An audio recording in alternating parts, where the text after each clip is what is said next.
박사가 만난 사람, 오늘 이 시간은 캐나다 칼슘뼈 건강연구소 소장 이규헌 박사님과의 인터뷰로 진행합니다.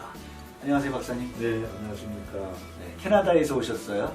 예, 밴쿠버에서. 네, 이 건강과 관련한 그런 개발, 기술, 연구 이런 것이 캐나다가 아주 발전돼 있다라는 그런 이야기가 있는데, 이규헌 박사님 본인 소개를 간단하게 해주시겠습니까? 예, 저는 이제 화학을 연구했어요. 메디컬 닥터는 아니고 예, 화학을 전공을 해서 이 물질을 개발하는 중에 이 세칼슘이라는 물질을 개발하게 됐어요. 그래서 이제 이 세칼슘이 우리 인체에 미치는 영향 등을 임상을 하면서 이거를 좀 보다 더 세밀하게 그 연구를 해야겠다 싶어서 칼슘 앤 본 헬스 인스티튜트라는 그 연구소를 설립을 하면서 이제 이 일을 계속 해오고 있었죠. 네. 뉴욕에는 지난해에 이어서 네. 두 번째 방문인가요? 뭐 여러 번 방문했지만 네. 이 일로는 네. 이제 두 번째 방문한 거죠. 그러시구나. 예. 네. 스니존, 크리스찬 존의 목회와 건강사업부에서 주최하고 이제 뉴욕 기독교 방송이 후원한 그 건강 세미나였는데 뉴저지에서 한 번 하시고 뉴욕에서 한 번 했는데 그렇죠. 오신 분들이 아주 간절한 마음으로 그런 기대를 갖고 강의를 들었어요. 소감이 어떠셨나요? 예. 물론 뭐 먼 길이지만 이 강의를 들으신 분들이 정말 칼슘과 뼈에 대한 그 이해력을 높이는 데 있어서 또 이 강의를 들으시고 정말 우리 몸에 칼슘이 중요하다라는 것을 그런 많은 분들이 그렇게 인식을 하셔서 정말 감사하게 저도 생각을 하고 있습니다. 네. 우리 박사님께서 캐나다 토론토에서 그 세미나 한 강의 그 유튜브 영상이 조회수가 33만 회를 넘었어요. 네. 아주 좋은 강의라고 생각되는데, 자, 이 보통 칼슘 하면 뼈라고 생각되는데 칼슘이 그렇게 중요한지. 네. 우리는 뭐 일반인들이 다 칼슘은 뼈를 튼튼하게 하려면 칼슘이 많이 함유된 음식들을 많이 먹어라. 그래서 뭐 멸치다, 우유다, 치즈다 이렇게 많이 그 부모님들이 권해 왔었잖아요. 네. 지금도 또 그렇게 하고 있는 걸로 알고 있는데 네. 사실 칼슘은 뼈다. 이거는 사실 후차적인 문제이거든요. 골다공증이 걸리고 하는 것도 사실은 우리 몸에 칼슘이 매우 중요하기 때문에 네. 칼슘 소모를 많이 해서 골다공증이 걸리는 후차적인 질병이고요. 실제적으로는 우리 몸의 모든 세포 안에 칼슘 레벨이 떨어지게 되면 여러 그 질병들이 걸릴 수가 있는 거죠. 이를테면 이제 칼슘이 떨어지거나 칼슘이 과다하게 되면 세포에 염증이 생겨요. 그럼 그 세포에 염증이 생기면 그것이 뭐 췌장에 있으면은 췌장염이 될 수 있고 위장염 될 수 있지만 그거보다도 더 발전이 되면 변이가 일어나는 거죠. 돌연 변이가. 네.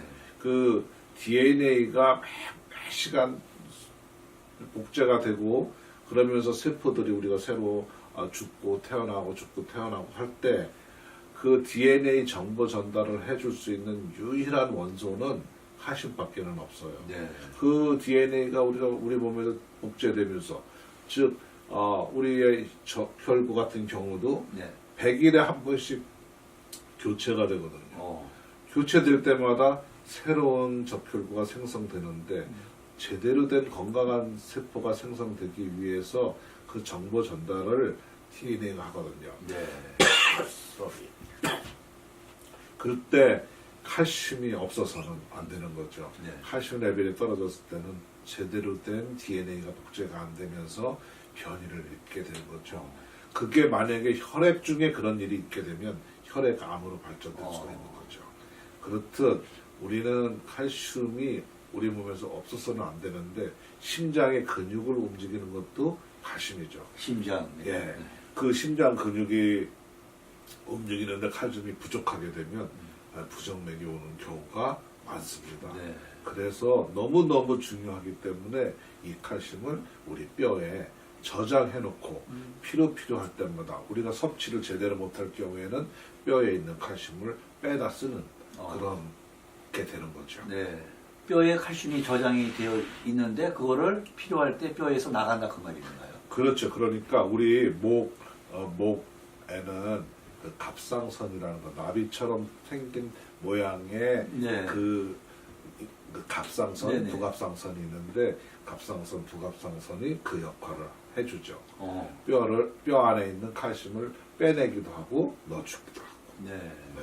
좀 더 구체적으로 설명 좀. 그러니까 만약에 우리 몸 안에 혈액에는 칼슘이 항상 일정량이 있어야 돼요.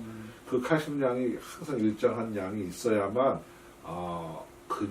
심장 근육이 움직이는데 부족함이 없고 네. 우리 근육에 우리 몸 안에 있는 효소나 호르몬이나 이런 것들이 제대로 워킹하기 위해서는 그 칼슘이 항상 필요해서 혈액 중에 있는 칼슘을 빼쓰는데 네. 만약에 혈액 중에 있는 칼슘이 모자랄 때나 많을 때는 갑상선 호르몬이 나와서 갑상선 호르몬은 칼슘을 뼈에 넣어주는 역할을 하고 부갑상선은 모자랄 때 뼈에서 칼슘을 빼는 역할을 해주는 거죠. 네. 그래서 이게 잘 균형 있게 워킹이 돼야만 건강한 인체를 유지할 수가 있는 거죠. 네. 요즘 사람들이 칼슘의 중요성은 여러 가지 이제 정보를 통해서 많이 알고는 있는데 최근 들어 골다공증이 많이 있어서 고생하시는 분들이 많아요. 네, 그렇죠. 그런데 시중에 칼슘 보조제가 많이 있어서 먹고는 있는데 이게 도움이 되는가요? 먼저 뼈가 성장하는 데 있어서를 조금 이해를 하면 좋을 것 같아요. 네.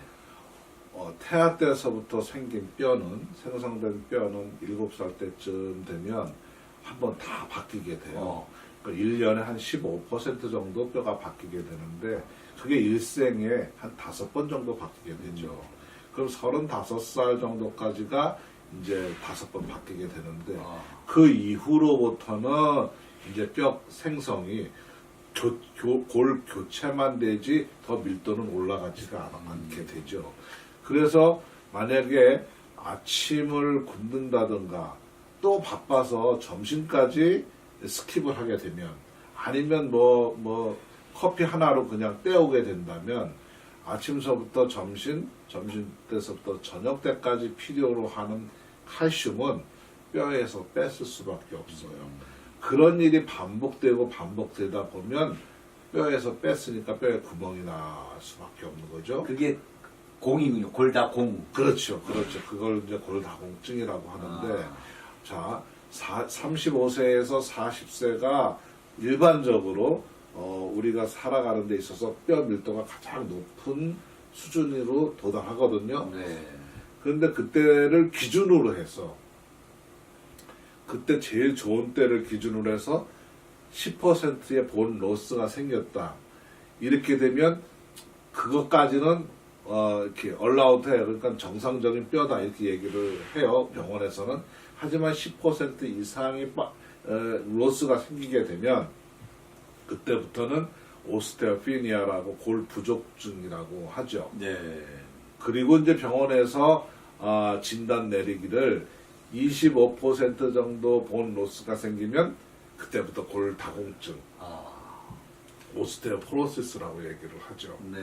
그러니까 그것 때문에 이제 시니어들 우리 그 나이 드신 분들이 문제가 생기는 것이 프락처 골절이 골절. 골절이 가장 문제가 되는 노인들이 가다가 넘어지고 해서 뼈가 부러지면 돌아가신다는 말도 있는데. 그래도 팔이나 발이나 다리나 이런 데가 부러지면 그래도 덜 하거든요. 네네.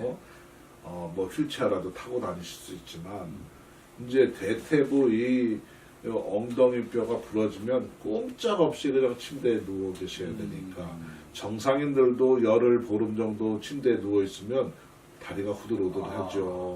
하지만 노인분들이 그렇게 오랫동안 누워 있으면 신진 대사가 되지 않기 때문에 소화 흡수도 안 되고 그러다 보니까 1년 내에 돌아가실 확률이 70에서 80% 이렇게 네. 돌아가세요.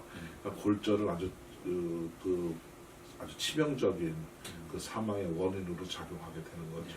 겨울철에는 그 특히 눈이 오거나 이럴 때는 바깥에 조심해야죠. 조심해야죠. 정말 조심해야죠. 나이 드신 분들은 정말 조심해야 됩니다. 네. 네. 그러면 이거를 그 예방하거나 어떻게 할 방법이 없을까요? 그래서 이제 병원에서는 최소한 뼈에서 칼슘은 빠져나가지 않게 지금까지는 그래 왔어요. 뼈에서 칼슘이 빠져나가지 않아야 뼈를 유지시킬 수 그렇죠. 있다. 건강하게 그대로 그나마 네. 더 나빠지지 않게 유지시킬 수 있다 해서 일주일에 한 번 아니면 한 달에 한 번씩 먹는 약을 처방하게 돼요. 그거는 이제 화학 용어로 비스포스포네이트라고 하는데 네. 그것을 먹게 되면 뼈 안에는 두 가지의 세포가 있어요. 네. 조골세포가 있고 파골세포가 있고. 조골세포, 파골세포. 예. 조골세포는 영어로 오스테오블라스트라고 하고 네. 파골세포는 오스테오클라스트라고 그래요. 네. 그런데 그 비스포스포네이트 계열의 그 약물은 파골세포를 불활성화시키는, 인히빗시키는 역할을 해요. 불활성화라는 게. 그러니까 꼼짝 못하게 만드는 네. 거죠. 그래서 저는 그렇게 표현을 해요. 뼈를 코팅하는 코팅 제제다. 그러니까 뼈를 숨을 못 쉬게 만드는 거죠. 의사 선생님들은 왜 그걸 주는 건가요? 골절되는 것보다 그나마 조금은 더 예방할 수 있으니까. 하지만 보다 더 큰 쇼크를 받게 되면, 충격을 받게 되면 뼈가 부러지기는 부러지는데 부서져요. 더 심각하게 부서지게 되는 거죠. 그러니까 병원에서의 처방은 지금까지 그 비스포스포네이트 계열이나 에스트로겐 호르몬이나 이제 이런 거 칼시토닌이나 이런 호르몬제를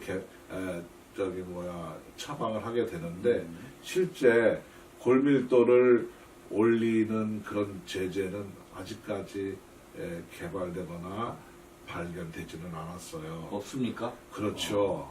만약에 우리가 멸치를 그렇게 많이 먹고 치즈를 그렇게 많이 먹고 우유를 한 갈론씩 에브리데이 먹는다 하더라도 그것이 뼈 밀도를 올릴 수 있었으면 골다공증이라는 게 안 나왔겠죠. 그렇죠. 네. 그래서 금방 이제 목사님 말씀하신 어떻게 하면 예방하는가. 네네.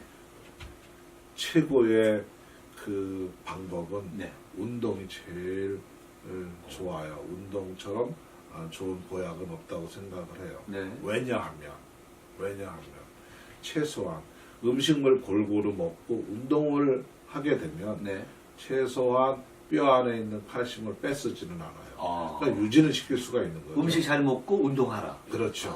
그러니까 음식도 뭐 패스트푸드나 특히 데일리 식품은 삼가하시는 게 데일리 식품이 뭡니까? 그러니까 유제품이죠. 유제품. 예, 그러니까 우유나 이런 치즈나 그러니까 그 유제품을 그렇게 많이 먹는 미국인들이 유제품을 덜 먹는 한국인들보다 훨씬 더 심장 계열이나 뇌졸중이나 아니면 치매나 이 걸릴 확률이 훨씬 높아요. 네. 그래서 오히려 그 나이 연세 들어서 유제품을 많이 먹는 것은 섭취하시는 것은 썩 바람직하지가 않은 거죠. 네. 식물성 단백질에서 섭취하는 것이 뼈 건강에 제일 그래도 안전하고 도움이 된다 얘기하실 수 있죠. 식물성 식품이라고 하는 건 좀 소개할 수 있습니까? 물론 뭐 시금치 또 칼슘이 많이 들어있고 아. 브로콜리도 많이 들어있어요. 네네. 그 다음에 이제 콩류에도 많이 들어있으니까 뭐 두유나 이런 것들 가미되지 않은 것들 설탕 가미하면 설탕도 역시 칼슘을 소모하니까 가미되지 않은 그러니까 설탕, 커피 이런 것이 칼슘을 소모하죠. 그렇죠. 그 동물성 단백질도 칼슘을 소모하게 되죠. 그러니까 이제 식물성을 가급적이면 드시게 되는데 이게 말씀 맞는지 모르겠지만 이제 피곤해서 고기를 이제 먹으면 튼튼해질 것 같아서 먹으면 이게 칼슘을 소모하는 겁니까? 칼슘 소모하죠. 하지만 고기 안에 들어있는 그런 단백질, 미네랄들이 보충이 되니까 칼슘 소모를 감안하더라도 장점이 있죠. 장점이 있으니까. 그럼요. 그 동물성 단백질을 먹으면 칼슘 소모한다고 그거 먹으면 안 돼. 그래서 그건 아니고. 그건 아닌 거죠. 네. 그래도 음식물은 골고루 골고루 드시는 것이 가장 바람직하다 할 수 있죠. 어느 거 가리지 말고 네. 드시는 게 제일 좋습니다. 자, 여기까지 했는데 이제 세계 최초로 우리 이규원 박사님이 그 이온 칼슘을 개발하셨어요. 네. 그 이온 칼슘 이름이 SAC라고 하는데 그거를 한번 소개해 주시겠습니까? 엄밀히 이야기하면 이온 칼슘은 아니에요. 네네. 우리 몸에 들어가서 쉽게 이온화되는 칼슘이라고 얘기할 수 있어요. 원래 이온이라는 그 말은 화학 용어에서 그 원자와 원자가 결합할 때 전자를 주거나 받거나 할 때 양이온, 음이온으로 작용한다. 네. 그때 아주 순간적으로 양이온, 음이온이 발생이 돼요. 네. 그걸 갖다가 이온이라고 하는데 현상에서 가끔 미세먼지가 많거나 스모그 현상이 많을 때 자외선을 맞게 되면 네. 이 산소는 오존이 되는 경향이 있어요. 그래서 오존주의보도 내리고도 하지만 하여튼 아주 소량의 그 원소나 분자가 이온화되는 그런 경우는 있어도 그게 우리 몸에 안에 들어와서 칼슘처럼 많은 양이 이온화된 그 칼슘이 우리 몸에 들어온다. 그런 거는 사실 조금 뭐라 그럴까 넌센스인 거죠. 네. 화학적으로 말이 안 맞는 거죠. 네. 하지만 이제 이 쇠칼슘은 분자 간의 그 결합력을 느슨하게 만들어서 우리 위에서 위 점막을 통해서 쉽게 이온화돼서 우리 혈관 안으로 흡수되는 그런 물질이거든요. 네. 그러니까 아주 작은 양을 섭취하더라도 우리 혈관에 잘 흡수가 돼서 그것이 우리 심장을 움직이고 호르몬이나 엔자임이나 이런 것들을 액티베이트 시킬 수 있는 역할을 하는 거죠. 네. 그러니까 보통은 모든 칼슘들은 바이타민 D가 있어야만 흡수가 돼요. 네. 그러니까 바이타민 D가 있어서 흡수되는 그런 그 칼슘들은 보통 십이장에서 흡수가 되는데 대부분 그거는 바이타민 D가 단백질을 갖고 있어서 단백질형 칼슘으로 흡수가 돼요. 단백질형 칼슘. 그렇죠. 우리 혈액 중에는 이온 칼슘이 있고 단백질 칼슘이 있어요. 두 가지입니까? 두 가지가 있어요. 그래서 우리 이 몸에서 작용하는 칼슘은 거의 이온화돼야만 그 작용할 수 역할을 제대로 하는 있어요. 거죠. 제대로 하는 거죠. 그리고 단백질이랑 칼슘은 이 두 개가 분리되지 않고서는 두 개라는 게 뭡니까? 단백질과 칼슘, 단백질이랑 칼슘 말씀드리는 거예요. 그것이 분리되지 않고서는 절대 이온 칼슘으로서의 역할을 할 수가 없는 거죠. 그러면 단백질과 칼슘이면 단백질은 떨어지고 칼슘이 이온 칼슘화돼서 뼈로 들어갑니까? 이제 뼈로 들어간다기보다는 네. 일단 피로 들어갑니까? 세포나 일반 그 역할을 하는 거죠. 그것들 근육 내에 들어가서 네. 물론 충분한 이온 칼슘이 생성되면 뼈로 들어가지만 일단 단백질이랑 칼슘, 단백질은 에너지원으로 쓰고 칼슘은 그 에너지원으로 쓸 때 근육이 움직여질 때 칼슘이 또 소모가 되거든요. 네. 그러니까 최소한 뼈에서 칼슘은 빼서 쓰지는 않는 거죠. 쓸 필요가 없는 거죠. 그렇죠. 우리가 섭취한 그 단백질, 칼슘이 운동을 통해서 단백질 에너지로 칼슘은 근육내나 호르몬이나 이런 데 작용하게 되는 거죠. 네. 네. 자, 그러면 쇠칼슘이 왜 그렇게 골다공증에 좋고 뭐 다른 또 암 환자들한테도 좋다는 거 어떻게 그 좋은지. 네. 이제 뭐 꼭 쇠칼슘만이 아니고 네네. 아이오나이즈된 칼슘이 우리 몸에 조금이라도 하이 레벨이 되게 되면요. 네. 부족한 세포 내에 칼슘을 공급함으로써 세포를 정상화시킬 수가 있어요. 세포에 정상화시킨다는 뜻은 세포 안에는 DNA도 있고 마이토콘드리아도 있는데 그 마이토콘드리아는 우리가 섭취한 탄수화물이 병원에 당으로 된 거를 그 마이토콘드리아 내에서 그 당과 산소를 받아들여서 화학 반응을 일으켜요. 네. 그게 화학 공장이라고도 하는데 네. 그게 이제 화학 반응을 일으키면 이산화탄소와 물이 생기고 네. 그리고 ATP라는 에너지가 생겨요. 네. 그 에너지는 우리 체온을 조절하고 하는 역할을 하는 거죠. 중요한 역할을 하는. 예, 이때 칼슘이 부족하게 되면 그 화학 반응식이 제대로 일어나지가 않는 거죠. 네. 그래서 이제 당뇨 환자 같은 경우에는 당이 세포 인슐린의 그 민감도가 떨어지면서 세포 내로 못 들어가니까 네. 세포는 당이 필요한데 그래서 이제 세포들이 잘 이렇게 역할을 못하면서 네. 잘못되면서 염증이 생기기도 하고 염증이 생기는 게 계속 확대되면서 뭐 심지어는 다리가 썩는 일까지 네. 또 합병증 다른 합병증들도 생기고 아. 그래서 무엇보다도 그 세포 내의 칼슘도 그렇게 중요한 거죠. 그래 그것은 이온 칼슘이어야만이 그 작용을 하는 거죠. 그 이온 칼슘이라는 게 상당히 중요한데, 아무튼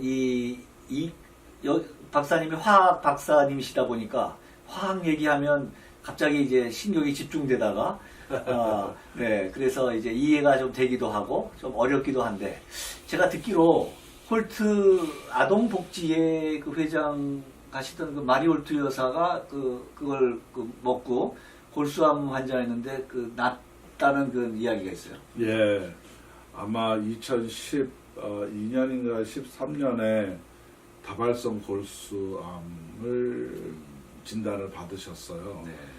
그러니까 그때 당시에 마리올트 그 이사장님은 뼈 밀도가 상당히 낮았어요. 그러니까 마이너스 3.6이었나 그렇게 기억하거든요. 네. 그러니까 이제 뼈가 좋지 않으니까 골수가 좋지 않았었고 골수에서 생성되는 그런 혈액, 적혈구, 백혈구 이런 것들이 제대로 생성이 안 되는 네. 거죠. 그래서 그분이 그 2년 동안 키모테라피 항암 치료를 받으셨고 또 방사선 치료도 받으셨죠.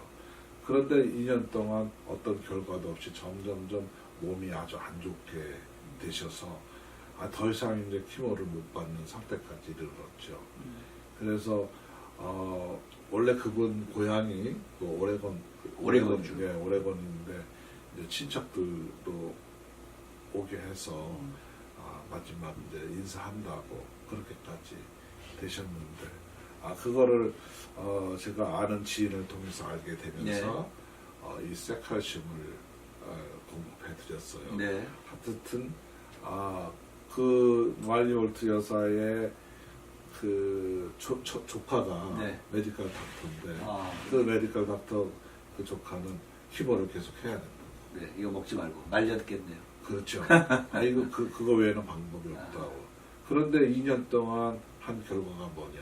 아무것도 없지 않느냐. 네. 오히려 더 월스테 하게 되고. 그래서 이제 홀트 여사님은 이 세칼슘을 선택을 해서 드시게 했죠. 네. 드시면서 일주일, 2주 이렇게 되면서 백혈구, 혈소판 수치가 올라가기 시작하는 좋아지기 거예요. 시작하는 좋아지기 시작하는 거예요. 그래서 1년 근 2개월 만에 정상 찾아가지고 2개월 만에요? 1년 2개월. 1년 2개월 만에. 네. 그래 정상돼서 아침마당이라는 KBS. 한국의 KBS 거기에 나오셔서 인터뷰도 하시고. 그렇군요. 예. 저 영상 봤습니다. 예.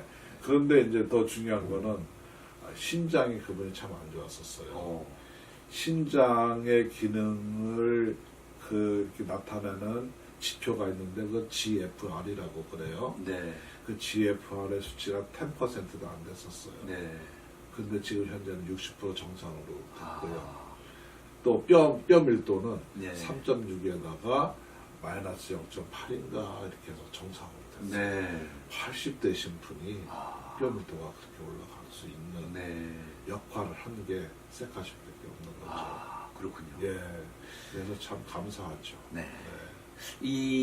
박사님 캐나다의 연구소에 그 마라 내추럴이라고 하는 이 그 칼슘을 공급하는 그런 회사를 차리셨습니까? 예, 사실은 2011년에 네. 동물 실험을 했어요. 아. 처음에는 사실 어느 장로님이 우리 연구소에 찾아오셨어요. 근데 장로님 아주 막역한 사이였었는데 그때 네. 당시에 64세였나 그랬어요. 네. 근데 전립선 암에 대장암까지 그러니까 말기이신 거죠. 찾아와서 인사하러 왔다고. 그래서 어떻게 그 무슨 인사냐고. 네. 그랬더니 그런 말씀을 하시는 아. 거예요. 그러면서 하는 얘기가 메디컬 닥터가 자기 주치의가 칼슘 제제를 칼슘 서플리멘트를 먹으라고 그래서 그거 사러 지금 이제 가고 아이들한테 그 유서 써놓고 그렇게 간다고 하면서 그래서 제가 그랬죠. 잠깐 기다리시라고. 네네. 그래 이제 제가 개발한 이 셀칼슘을 그냥 플라스틱 병에 담아서 드렸어요. 네. 그 다음 날이었어요. 그 다음. 네. 그러셨어요. 도대체 이게 뭐냐고. 왜 그러시냐고. 소변이 이렇게 잘 본 적이 없다고. 소변이 그렇게 잘 나온다. 네네. 이제 전립선 암이니까 이게 비대에 대해서 요로를 막고 있어서 항상 소변 보는데 힘들어 하셨던 거죠. 그러면서 이분도 1년 2개월 만에 클리어업 돼버렸어요. 그래요? 예. 아까 암이라고. 대장암에 전립선 암에 지금까지 정정하게 살고 그러시군요. 있어요. 그래서요. 그래서 그렇게 효과가 나는 걸 보고 왜 내가 미처 셀칼슘을 동물용으로만 생각했을까? 네. 왜 농업에 농사 짓는 일에만 적용하려고 했을까? 아. 사람한테는 왜 생각을 못했을까? 네. 그때서부터 병에 담아가지고 사람들한테 전해주기 시작했어요. 그러니까 이 사람 저 사람 별의별 사람 뭐 브레인 튜머 뭐 위암, 간암, 폐암 달라고 오는 거예요? 예, 너무 잠도 잘 자고 식욕도 좋아지고 그래서 이게 뭔가부터 시작을 해서 제대로 한번 임상을 해봐야겠다. 그래서 2011년에 쥐 실험을 했어요. 네네. 정식으로 쥐 실험을 했더니 쥐를 골다공증을 걸리게 해서 이걸 먹였더니 정상을 찾는 거예요. 그래서 그때부터 뼈 검사까지 하기 시작했어요. 네. 그랬더니 뼈 밀도가 올라가는 거죠. 그때만 해도 제가 골다공증 치료제나 뭐 골다공증에 대한 어떤 인포메이션도 없었는데 그때부터 이제 사실 제가 화학을 했지만 메디컬 쪽으로 또 공부하기 시작을 한 거죠. 네. 그래서 이제 지금은 조금 누구보다도 네. 이 뼈와 이 칼슘과 이 관련되어 있는 질병에 대해서는 네. 좀 알게 돼서 그래서 지금은 이제 내추로패딕 닥터나 알터네이티브 닥터나 아니면 oncologist들을 이렇게 만나서 많이 인포메이션도 드리고 하죠. 그러다 보니까 네. 이제 이 일을 사람들이 자꾸 찾고 그래서 네. 이래가지고는 안 되겠다. 네. 안 좋은 일이 생길 수 있겠다. 그래서 정식으로 헬스 캐나다에 등록을 해서 헬스 캐나다라는 거는 보건부죠. 보건.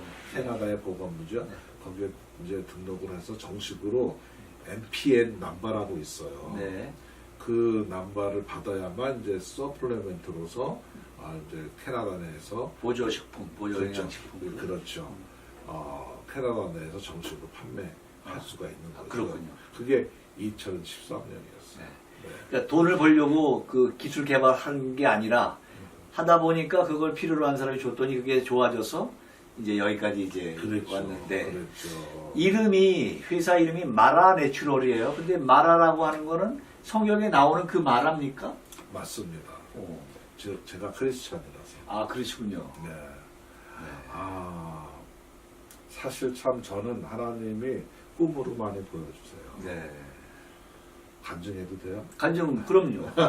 기독교 방송인데. 예. 그거를 개발하고 나서요. 네. 제가 KWMF 선교사 컨퍼런스 같은 거. 예. 그 지도자 대회 연차 총회를 워싱턴 주에 그 타코마라고 있죠. 네, 있습니다. 예, 거기 그 장로교회에서 했어요. 했었죠. 네, 네, 맞아요. 그런데 거기 있는 장로님이 한번 초대를 거기 좀 참석을 해달라고. 그래서 저희 집사람하고 밴쿠버에서 차를 몰고 이제 거기로 가게 됐죠. 네. 근데 이제 호텔에 묵고서 그 다음 날서부터 이제 그 저기 뭐 총회를 하는데 네. 꿈을 꾸게 하시더라고요. 음, 꿈에 하얀 옷을 옆모습은 보여요. 음. 꿈에 하얀 옷을 입은 분이 뼈를 맞추고 계시더라고요. 예수님이신가요? 그래서 저는 금방 알아봤죠. 아, 그렇구나. 저 예수님이시고 아. 예수님이고 주위에 사람들이 뺑 둘러싸 있어요.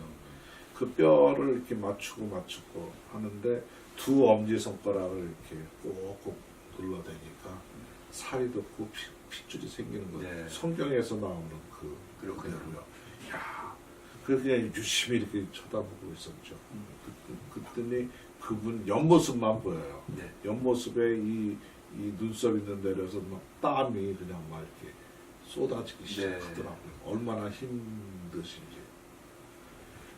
그러고 있으신데 이 뼈를 맞추고 살리고 있으신데 어느 분이 또 하나 자루를 하나 메고 여자분인데 한 40 좀 넘으신 거예요. 자루를 하나 메고 네. 이것도 되겠냐? 우리 아들 뼈. 네. 그랬더니 그분이 고개를 끄덕끄덕 하면서 내려놓으라고 손짓을 하더라고요. 네. 그래서 그걸 툭 내려놓으니까 먼지가 확 이는 거예요. 먼지가. 네. 아주 완전 생 마른 뼈, 아주 오래된 그 마른 뼈인데 음. 그 여인의 아들 뼈라는 거죠. 그걸 다 하나하나 일일이 이렇게 맞추시더라고요. 아. 그러면서 또 다시 그 맞춘 뼈 위에 두 엄지손가락을 하나하나 눌러가기 시작하고 네. 그러니까 다시 그 살이 생기고 그 허연 그 살갗이 생기면서 그게 분홍빛으로 이렇게 쭉 변하는 거예요. 너무 놀랬죠. 뭐 사람들도 너무 그걸 쳐다보고 놀래고 있었죠. 그러던 어느 순간에 제가 그 일을 하고 있더라고요. 아. 그래서 너무너무 깜짝 놀랐어요. 네. 그래서 벌떡 일어나서 도대체 이게 무슨 꿈인가. 그래서 그 랩탑 가져간 거에다가 제가 그 상세하게 꿈에서 있었던 일을 써놔서 그걸 그 간접문을 하나 만들어서 오. 그래서 기도 중에 출애굽 15장 25절 26절을 주시는 거예요. 네. 출애굽 15장 25절 26절 마라의 셈이 나와요. 네.